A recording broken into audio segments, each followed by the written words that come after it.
ومن كيست قرتني دوبا مخالفات هدو إسان قدن تجرى مخالفات كنا كيسا قرتي نما اتياد دو قرتني صومنا كنا قمنا صومني دفيدو مافكا صومنو أكسوما قرتني أما اللي أرقيد أفكا صومنو أكستاون قبو بليان نمني ديبو تمالي بشان اندوغو اف ديبسو قبنا ديني كناف يو ديبو تم مورالي ترغتن يو أزانمو نمني أزانو مخنا أو في الرهيفة تجرى هاي ويك يا ماقا يبو سمالا مزوري سلاني كان أسرين مالي جا يا أخي سبحان الله ميلا لك قرتي فكرة نما عكسي تاتي فالاتات ربي زوري نا سلاتي سي أسري نقاي قال النسي أقا والحمد لله جتشو دي سيد أقرتي أزانا أسري الرا هفتا يتشو بنين آدم در ربنا إيمانات يوبولي ربي كسانوها باسو أسري قودان اللي شكري ربي قدوتو برباجسا ميك السابرين توكو سيادة چي سيد دمتي وبولي إسلاما ويا توكو رسول ربي برتي دبتني نما توكو فارساني نمنسون obboleessa saahiba bareedaa ta'uu qaba duniyaa keessatti namni gaa saahiba numa qaqqaba saahiba kana keessatti waan jee obboleessi isaa saahibaa sun biraa shahiide fi sabilillaatti shahiide beek daraja gurguddoodhaa miiree shahidummaan kanaafuu gartee inni kun immoo biraa hafeeti agartanii duuba eegasii du'e jechuu akkasi sahaabaan gartee warra saahibban duute kana wal biraa haftee duute kan aboo bargaa ebeluu ni yaadattaami ni yaadadhaami boo saahibni ebeluu gartanii beektaa shahidummaa argate isa maaltutti dhiyaachuu danda'a jedhanii faarsan ka duraasan خبودا كان نتكيسن درجة إساكم عادت ينال رسول ربي السلام ما بالكم تفضلون فلانا على فلان مالي فبلون أبلو الرجال شفتني يا رسول ربي عليه الصلاة والسلام جنانا قرتي أبلو غاني شهيدين يرقم ربكم من مدو يبرجانين جنانا قرتني ألم يصم صوم رمضان ويصلي صلاة الجماعة بعده نما سنر هفين نمنكن صلاة ميكا صلاة رمضان قرتي هقم صومان صدقتين انقوني خانت الرجال يا رسول ربي عليه الصلاة والسلام لا الأمري إيرجون قرتي يعني يو زيادة خيري قباتنا كمال بريدة ولذلك يقول النبي صلى الله عليه وسلم لا يتمنين أحدكم الموت لدر نزل به فإن كان لابد فليقول اللهم أحيني ما كانت الحياة خيرا لي وأمتني إذا كانت الوفاة خيرا لي أو كما قال صلى الله عليه وسلم تكون كسندوان هوين أجل بلان في تيوبوت اللي يا رب ناجي سكنتي إنجلنا يا رسول ربي عليه الصلاة والسلام مالي بجنان يوغرتنا مهماتاتي نتوبتا جريني دواسي قبا yoo gartee gaarii irra jiraatte ni dabalatta dawaasii qaba du'aan hawwiin duuti gartanii dubbi jajjabdu ati duunaan achumatti wanni hundi namarraa dhaabatti hayaanni kan kee darajaa jannataatti hin barbaadaa turte cufti namarraa citti obboleeyyan islaamaa kanaafuu insha Allah ta'ala ramadaana keessa gartanii duuba aadaaba bareeffannee salaata kennallee gartee akka gaarii bareeffannee tolfachuudha qabna jechuu ومن مخالفات تقع في رمضان الغفلة عن الدعاء عند الإفطار يرو غرتني فطورة أغرتني غفلة غرتين أمني هدون فطورة تشاغلي شربات تشاغلوا لا دعائي كدو يچو دعوة مستجابة عند فطره سنجان يرو فطرو ديم تو غرتي دعائي مستجابة قبدا سنجان أما اللي غرتني دعاء يرو غرتي فطرية كدچو قبدو جر اللهم لك صمت وعلى رزقك أفطرت خجان سني حديثني سن غرتني دوبا ضعيف ما قبا دعائي حديثني جرجير داتي رسول ربي عليه الصلاة والسلام الرهد وإني كدتا تري ذهب الظمأ وابتلت العروق وثبت الأجر إن شاء الله هكذا يقول النبي صلى الله عليه وسلم عند فطره دعاء تن اللي قرتني كمال برباچ سادا خنافو قرتني دوبا الاهتمام الزائد عند الفطور هذه من المخالفات هناك شوربة هناك شمبوسة هناك شيء هناك برادة هناك جوز بأنواعه شغل هذا كله يعني يشغلك عن الذكر يشغل النساء أكثر من الذكر وقراءة القرآن واني كنا كنت شفتي قرتي كمالنا مش الشاغلة يعني وما قرتي جدو قليسة تكتفى اتيالتشون برباچي سادا أجتشو نمر را قرتي أما اللي نما قرتني يو أقرتني فطري لفقوتني دچاسني لفكان فطري قد قسيني وصلاة ياد النجر وقرتين مغربة بسانو ما افتمر أفاني بفردو صلاة الجماعة قبردو إن شاء الله تعالى دي بتي فطرت بإذن الله تبارك وتعالى وكذلك أما اللي قرتني وبليين إسلاما آداب صومناتي في مخالفاتك ستي قرتي كلكامو إداعة الوقت في مشاهدة القنوات يرو قرتي قويا صومنا يعني كارتا تبچون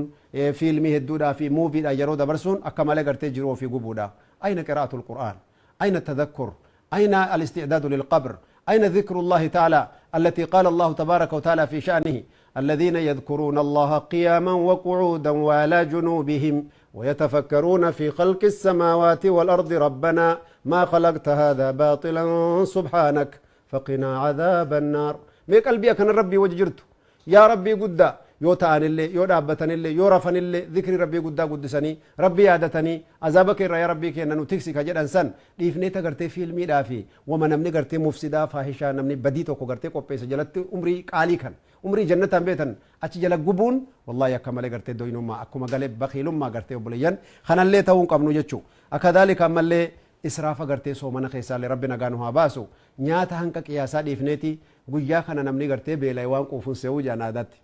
agartee akkas ta'uu hin qabu obboleeyyan islaamaa maal ta'uu qabna jennaan waan nyaadhamuun beekamu ka garaa keenyaan dandeenyee fixuu beeknu haa godhannu waan israafa ta'u haasata warri dhiiraa quban qabu yaa obboleettowwan tiyya dubartootaa yaa haadhoowwan keen yaa dubroowwan keen waan fuxuuraa qopheessitan waan suhuuraa qopheessitan yaani min fadlikum rabbiin isin qabanna qiyaasatti godha waan ammoo dirqama yeroo garii qiyaasan beeynu sheekha wama xiqqoo tokko tafaa akkam taana jettan firiija gartanii keeyyadha insha Allah firiija gartanii godhatanii ka gartee suhuuratti illee miskiinaaf illee irraa faayiduu danda'an akkuma israafan taane qofa jechuu kadhalika ammallee gartee alkhuruujul kathiira agartanii ila aswaaqi annaasi walikhtilaaxi fi ramadaan dubartiin khaasatan ramadaana keessa agartanii duuba argitee alatti gabbabahuu guddisuun agartanii ija kan agartanii duuba khalaxa guddoon rabbuusaa qalbii namaallee gurraachessaa dhikri nama rabbii irraallee nama shaagala kadhalika agartanii duuba mukhaalafaata ramadaana keessaallee akkasumatti haa eeggannu obboleeyyan imaanaa ammallee gartee namni ramadaana keessa dhukkubsate faxari yoo janiin gariin namaa hin dida yoo dhukkubni sitti jiraate faxari shari'aa si hayyan wanni gartee dhukkubaa fi beelawa soomanaatiin of ajjeeftuuf hin jiru diiniin rabbii guddaa diinii laafintiiti diinii rahmataati obboleeyyan kanaafuu gartanii duuba rakkoon ammallee argamee jiru nama yeroo biraa salaatan salaannetu soomanaan agartee of rakkisa salaati jedhanii dadhabaniiti sooma ammoo gartanii yeroo soomanaa waan inni godhu waan ajaa'ibaati yaani gartee maaliin godha ja sooma akkamittiin dhiisaa ji maal salaataa'uun salaattu maal gootaa gartanii duuba argitanii soomanaa wajji cinqamtaa namni gartee salaata rabbii beekaa dide ka uzrii hin qabne taariku salaat soomni isaa waa takka illee hin jiru kanaafuu sheeyaliin agartee duuba yookaan sheeyabaluuni soomaa'uun soomin nuun jedhen je'inaati eda abo'an jiruun tiyyaa'uu baddee jirti jedhii salaatatti deebii jechuu malee bar salaataa hoomaatii miti dhiisi nuun jaanii soomaa'uun faayidaan qabdu nuun jaanii hin ji'in achiin hin deemin obboleessa kiyya karaan sun karaa si baasuu miti karaa shayxaanni gartanii morma qabee boollatti nama cufuu deemu san akkasii miti obboleeyyan qalbii teenya rabbitti haa deebisnu rabbii keenya haa sodaannu salaataaf soomanallee yeroo hundaa'u maan rabbiin guddaa waa inni nu ta'e yaadannu waan inni nu qanansiiseen kanan laallu ni'ma rabbii guddaa wafi anfusikum afalaa tubsiruun mee lubbuma teessan keessan laalaa ni'maan isinii oole ja rabbiin guddaan subhaanallah obboleeyyan akkanatti gartanii duuba beekuun nurra jira ammallee gartanii sooma gartanii shawwaal soomuun agartanii osoo qadaan sirra jiru sooma shawwaal soomuun agartee barbaachisaa miti namni qadaan ramadaanaa irra jiru sooma shawwaal agartanii soomuun isarra hin jiru jechuudha duuba